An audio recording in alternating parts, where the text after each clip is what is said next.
كلمة، لأنه ضيفي هو شخص استثنائي، ما أعرف شلون أعرفه، إذا أقول لكم هو مغامر أو هو رائد فضاء أو هو شخص كسر كل الأرقام وكسر كل الحسابات.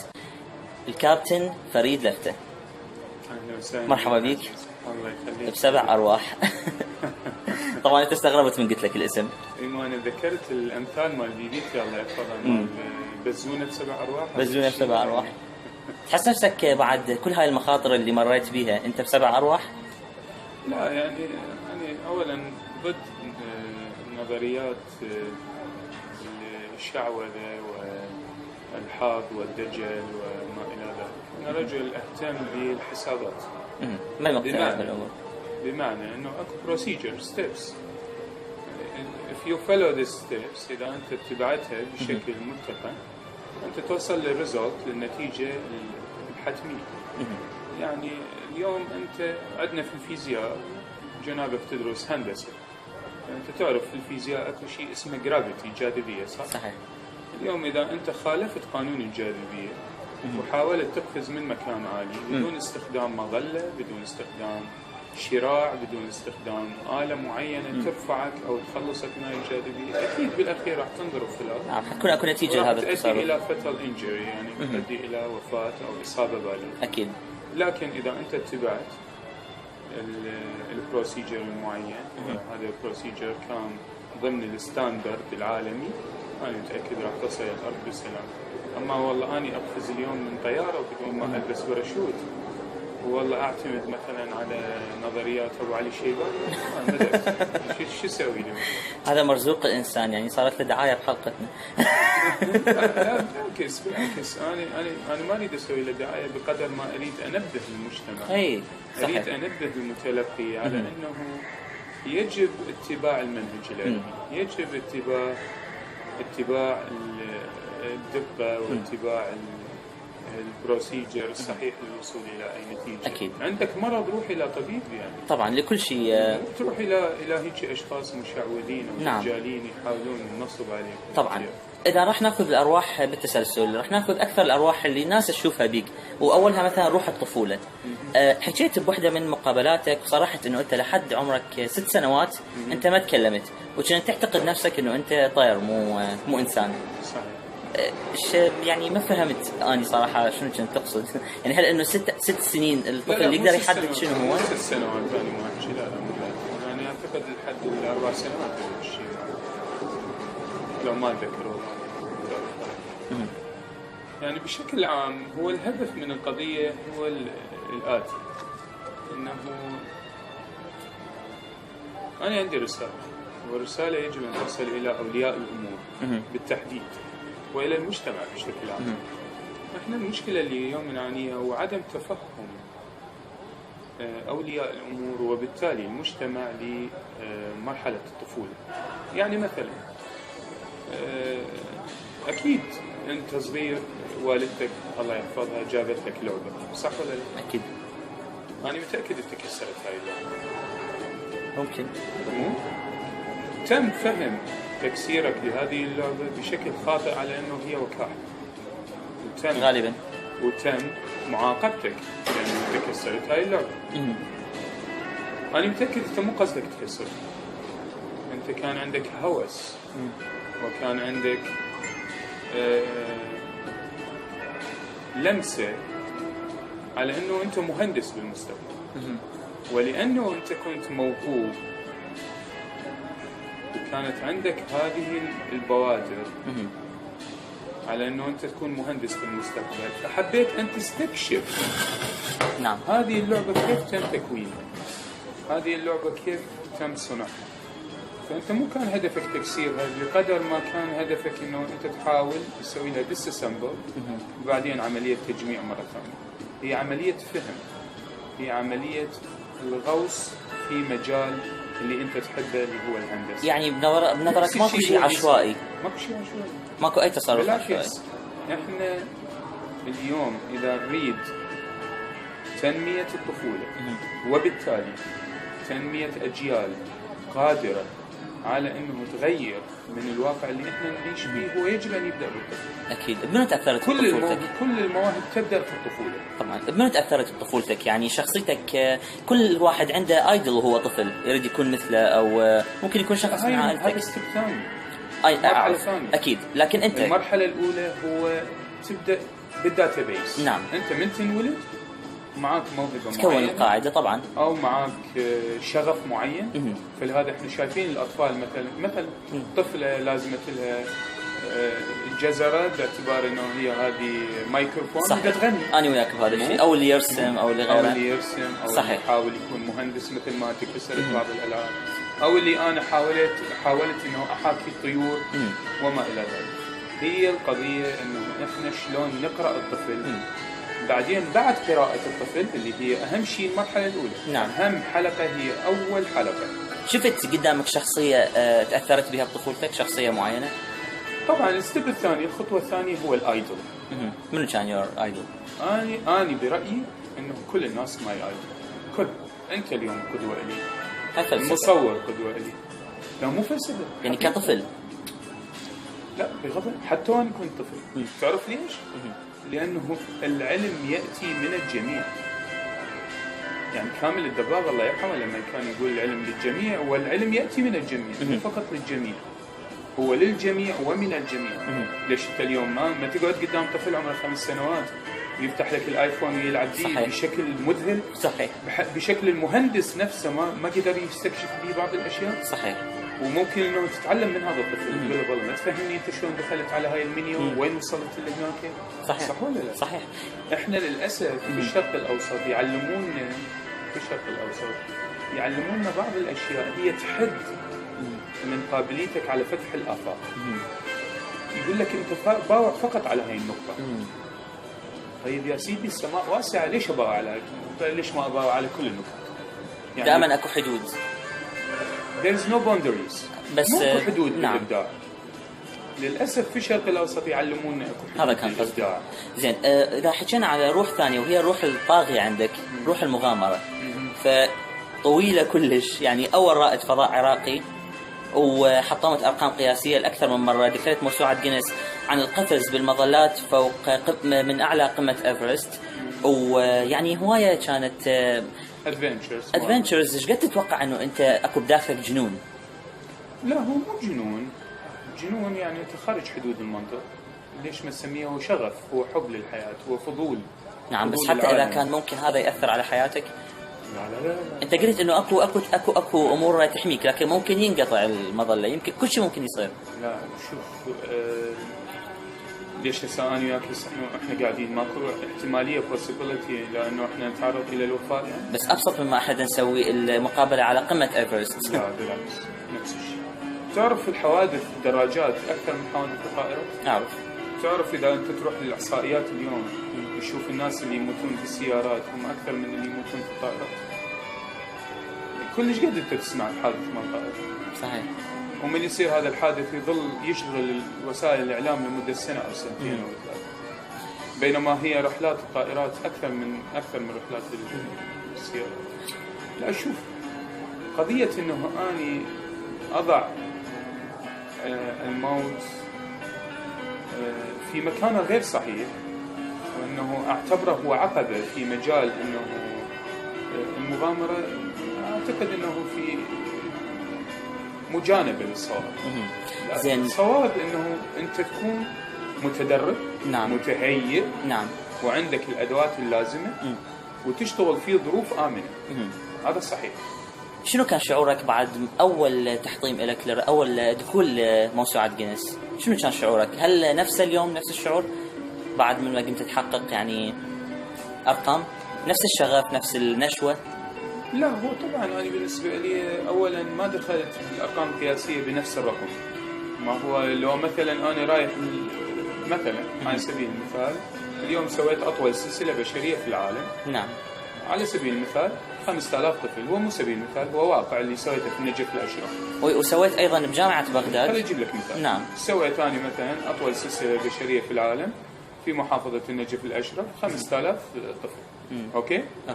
كمل هذول 5000 طفل كان رقم قياسي مهول وجميل إضافة إلى أنه حققنا الرسائل اللي بيه أيضا استمتعنا به. وعلى الجانب الشخصي السؤال اللي أنت طرحته أنه أنا فرحت فيه. أوكي اليوم إذا أجي أكرر هذا الرقم القياسي وإن كان هو إنجاز، يعني إذا اليوم أسوي 5100 مثلا هو إنجاز صحيح، بس ما راح أشعر بالسعادة مثل الأول. ليش؟ لأنه هو نفس الشيء صار، بس الشيء اللي أنا سويته ولهذا أنا بقيت في حالة من الحيوية وبقيت في حالة من الفرح الدائم، إلى أنه الأرقام القياسية اللي أسويها مختلفة. مثل ما أنت ذكرت في جامعة بغداد ألعاب الأطفال. نعم. رقم قياسي مختلف عن اللي سويته في النجف مع الشرطة المجتمعية ووزارة الداخلية. شلون يتم التواصل بينك وبين الموسوعة؟ يعني شلون يتم رصد هذا الشيء اللي أنت تسويه؟ هل أنت تنسق مسبقا يعني إنه أنا راح أسوي هذا الشيء؟ طبعا لازم. موسوعة جينيس يجب أن نوتيفيكيشن مسبقا، يجب أن توافق. اليوم كم ريكورد عندك؟ أنا عندي 10 ريكورد مسجل كلها بموسوعة جينيس. كلها موسوعة جينيس. من العراقيين اللي غيرك داخلين هذه الموسوعة؟ بس أنت العراقي الوحيد. داخل الموسوعة. تعتبر بعض تصرفاتك تهور؟ لا، احنا رجعنا على قضية انه انا مغامر بس مو مجنون ولا انسان يجانب الصواب. نعم. لا راح اعطيك اياها من جانب ثاني. لا بدليل. انا ما تعرضت الى اصابة ادت الى الموت، لكن تعرضت لاصابات خطرة. تعرضت الى اصابات بس ما مت. زين. راح اعطيك اياها من جانب ثاني، انه انت دخولك باكثر من يعني الفضاء مختلف تماما على المغامرات اللي تسويها، مختلف عن الكيمياء، وانت اساسا مدرس يعني بجامعة طب بغداد اتصور في كلية الطب. استاذ زائر. استاذ زائر. نعم. يعني انت ايش قد اكو تناقض بحياتك؟ لا ليش تناقض؟ العلم هو متكامل. هو احنا متناقض لانه ننظر له على انه هو شيء لا يموت بشيء. انت اليوم من درست بالجامعة مرحلة أولى أو حتى بالمراحل اللي قبل الجامعة ممكن تدرس كيمياء وفيزياء وأحياء وتاريخ وما أعرف إيش. هل كان هذا تناقض؟ تناقض هذا؟ لا. بعد ليش تسميه تناقض لما أنا مو فقط درست وإنما نجحت في هاي المجال؟ كل ما في الأمر إنه أنا متعدد المواهب، إنه أنا عندي قدرة على إنه التنوع وحب التنوع، بس لأنه إحنا بيئتنا بيئة هي تدعم اللون الواحد. حتى في السياسة لو تكون مع سين لو تكون مع صاد. اليوم أنت ليش ما أكون مع سين وصاد؟ شنو المشكلة يعني؟ صحيح. اليوم أنت شنو تشتغل؟ شغلتك الرئيسية؟ أشتغل كل شيء. تشتغل كل شيء. يعني الشغلة اللي يجيك منها إنكم شنو هي؟ لا أنا بطلت من العمل في مجال المغامرات ومجال التدريب وما إلى ذلك. والآن أنا في صدد العمل الخاص اللي هو في دبي. إيه يعني خلاص. ليش عندك بيت ببغداد اليوم؟ لا. ليش؟ بيت اسمي شخصيا لا ما عندي. يعني معقولة اليوم فريد لفتة ما عنده بيت بلده؟ يعني العائلة عندها بس أنا ما عندي بشكل شخصي. وخارج العراق؟ خارج العراق عندي في دبي. تعترف بالحدود لو ما لك أي حدود؟ يعني الوطن شنو يمثل لك؟ بعد ما لا، فريت العالم كله. لا الوطن مهم بدليل انه انا لحد الان امتلك الجنسيه العراقيه والجواز العراقي وما امتلك اي جنسيه ثانيه. وانا احب انه امثل العراق. ما عندك غير جنسيه؟ ما عندي اي جنسيه. وانا يهمني جدا انه امثل العراق وامثل ناسي وامثل اصدقائي وامثل عائلتي وامثل الوطن اللي انا انتمي به. بس مو معنى الوطن بالمعنى الشعوبي أو بمعنى أنه إحنا هي النظرية البلشفية وجماعتها أو القومية الراديكالية اللي هي نحن وكل الناس هم غير منتجين وهم أقل من عندنا شيء. احنا كنا بشر يعني سواء احنا كنا في شرق الكرة الأرضية أو في غرب الكرة الأرضية أو في شمالها أو في جنوبها. احنا كلنا ساكنين على هاي المركبة الفضائية اللي اسمها الكرة الأرضية، وبالتالي احنا كلنا نتشارك واجبات وحدة ونتشارك حقوق وحدة، وهاي الحقوق وهاي الواجبات حتى اتجاه الكوكب نفسه. أكيد. تتوقع نفسك لو ما كنت عراقي ما كان حصلت كل هاي الهالة اللي عليك؟ لأنه أنت أغلب الريكوردز اللي مسويها يعني لو ما عراقي حصلت على هالة أكبر. شلون وأنت أول يعني كل ألقابك هي أول عراقي؟ لا أول عراقي. ما يخالف، بس أنا أجيب لك عندك ريكورد عالمي؟ هو كل عالم. بس جينيس هو عالم. إنه مو أول عراقي، أول شخص مثلا بالعالم. شلون؟ طبعا أكيد. ليش قمة إيفرست غير أول شخص بالعالم؟ مكتوب عراقي عنك بس بالعراق. بس هي فيرست إيفرست سكاي دايفنج. بس أنا دائما أحب أقول عراقي، أنا شخصيا أقول عراقي، ولا هي أغلبها هي يعني هذا الريكورد هو أوكي وورد وايد معترف. دائما الوورد ريكورد معناها أنت عالمي، معناها أنت الوحيد بالعالم. ما يصير يعني أحد ما يصير، لأنه إذا أني وأنت نسوي نفس الشيء ما يعتبر وورد ريكورد، لأن هو شنو وورد حتى لو جناسينا مختلفة ما يقولون عراقي، هو وورد ريكورد يعني مسجل باسم العالم. الناس تعرف عنك إنه أنت مغامر أو شخص يعني دائما كل مكان بجرأة أو بمغامرة أو بهيك نشوفه، لكن ما يعرفون إنه من هو فريد لفتة الإنسان. احكينا عن عائلتك. يعني ماكو، احنا عائلة بسيطة. الوالدة الله يرحمها متوفية سنة 2012.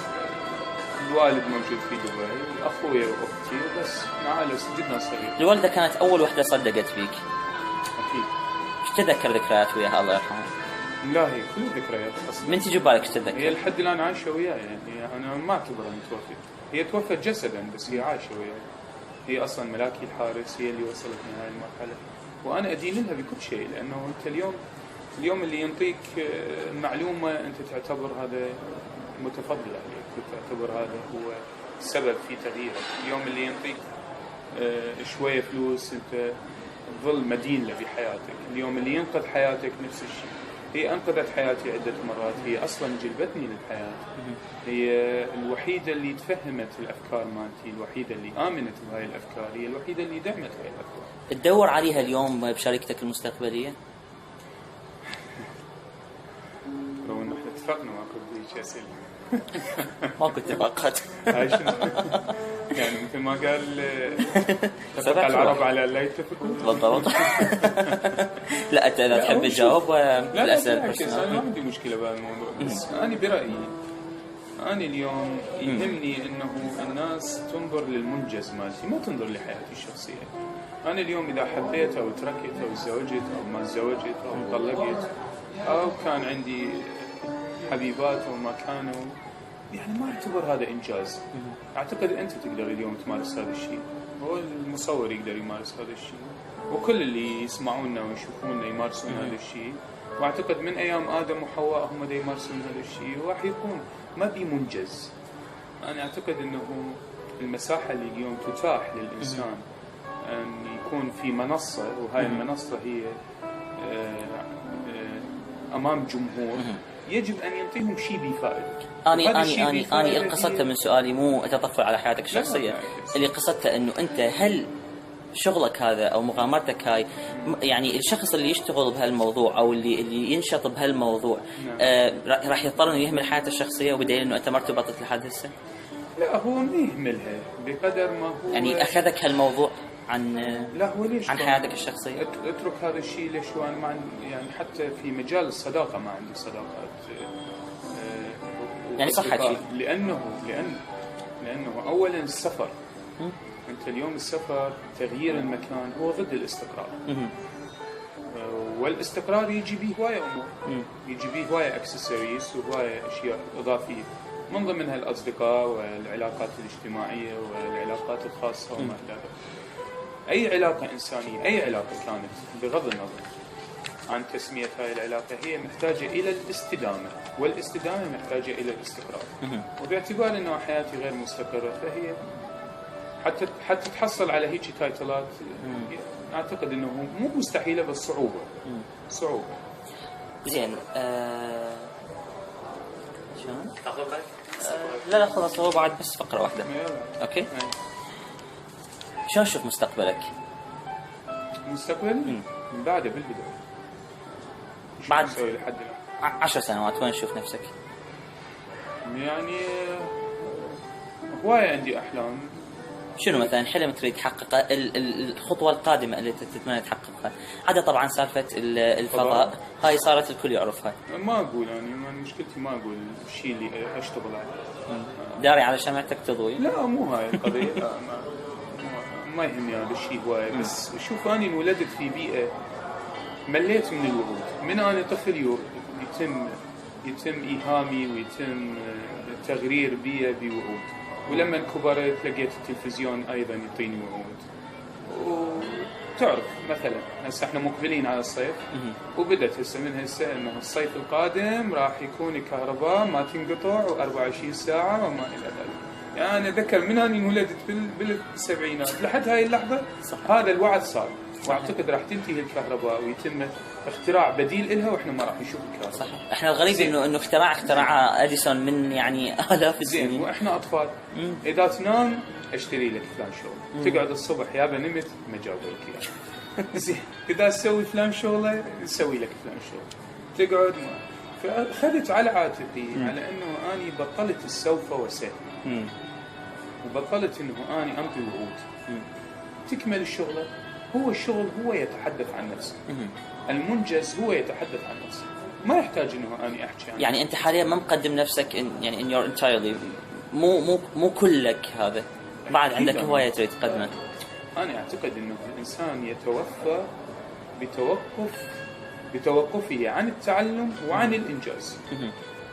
اما الوفاة هي مو الوفاة اللي هي سريرية، مو الوفاة اللي هي فسيولوجية بيولوجية. لا، الوفاة هي لما تموت الروح، لما يموت العقل، لما يموت المنجز، لما يموت القلب. أما أنت طالما أنا قلبي وعقلي ينبض بالحياة، أنا مستمر في الإنجاز. سألتك سؤال قبل الهواء على أنه أنت اليوم شخصية تدرس للأطفال. يعني أنت اليوم آيدل، إيش قد ممكن أنك تسيطر على أفعالك، وإيش قد أنت اليوم مقيد حتى تظل صورة البطل، صورة الآيدل قدام الناس؟ ما مقيد، هو هذا أنا. لا مقيد ولا بريتندينج ولا دا أمثل ولا أحزن.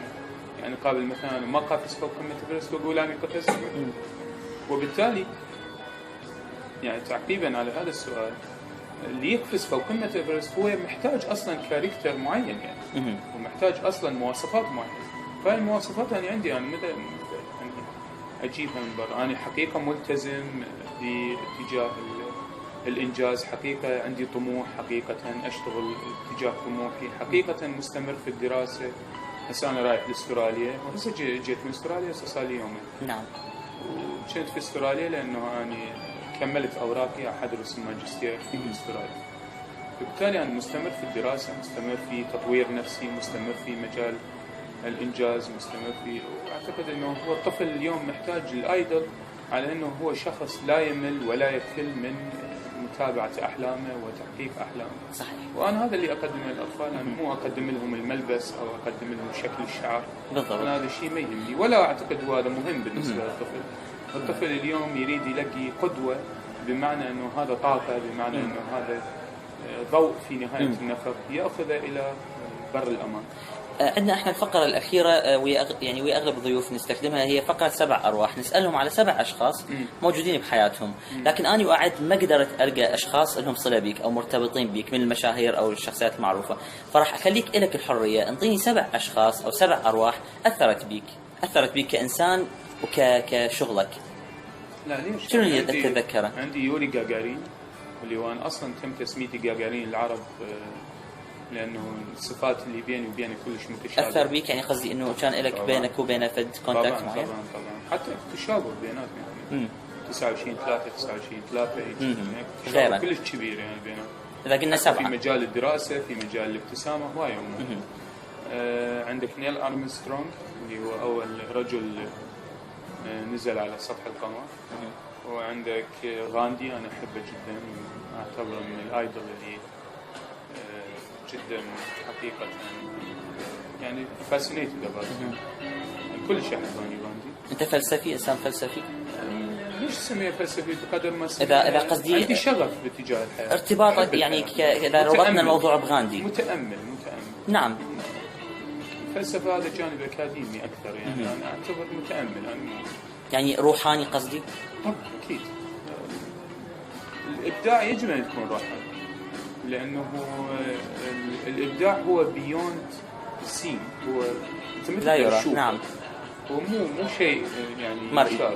فأنت لازم تكون عندك خيال، والخيال يجب أن يكون عندك روح، يجب أن تكون عندك شغف، وأن يكون عندك قلب، ولا شلون أنت تقدر توصل إلى خيال، وهذا الخيال يوصل ما بعد الحلم، ما بعد الرؤية، ما بعد الأفق. صحيح. فأكيد. الشخصية الأولى your idol اليوم منو هو؟ لا احنا إذا رجعنا الأيدول أنا قلت لك كل الناس أيدول لحد هسه من طفولتك. بس إذا قلت لي أرواح أنا أحدها ولطالما أنا كنت فاسينيت يعني هو مثل يوري غاغارين ونيل أرمسترونغ وغاندي، وعندك يعني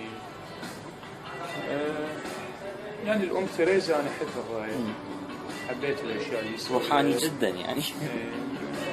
نيلسون مانديلا حلو، أنا أحبه كثير، شخص يعني أثر بالعالم يعني. طبعا غير فكرة سائدة. بالمناسبة ما محتاجين إلى شهادة الناس يعني، هم ناس طبعا اسمهم يشهد عنهم يعني. نعم. كلمة أخيرة، طبعا أنا أول شيء أشكرك كلش هواية لأنك خصيتني بهذا اللقاء وأنا حيل فرحان اليوم. كلمة كاميرتك لجمهورك وللشباب وللأطفال اللي يحبوك بدي ينتظرون منك إنه كلمة أخيرة لهم. Dream big. بس. شكرا جزيلا. شكرا جزيلا، وأني إلي الشرف كان اليوم. شكرا جزيلا.